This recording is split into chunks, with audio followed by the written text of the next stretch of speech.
అందరికీ నమస్కారం అండి. మీరు చేసే ఈ ఒక్క పని వల్ల మన హిందూ ఆలయాల మీద, మన సంప్రదాయాల మీద పిల్లలకి గౌరవం పెరగటమే కాకుండా ఆసక్తితో పాటు భక్తి కూడా పెరుగుతుందండోయ్.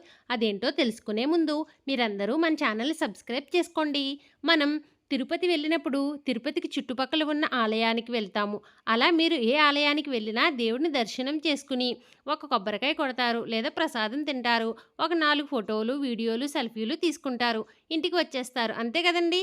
కనీసం మీరు ఎంత దూరం నుండి ఎన్నో డబ్బులు ఖర్చు పెట్టి, చాలా శ్రమపడి, మీరు మీ ఆఫీస్‌లో మీ బాస్‌ని రిక్వెస్ట్ చేసి ఒక 5 రోజులు సెలవు తీసుకుని పుణ్యక్షేత్రాలు దర్శించుకోవడానికి వెళ్తారు కదండీ!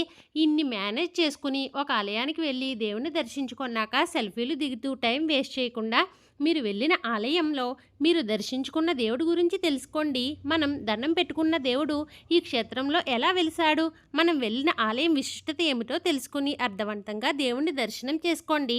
మీతో పాటు మీ పిల్లలకు కూడా తెలియచేయండి.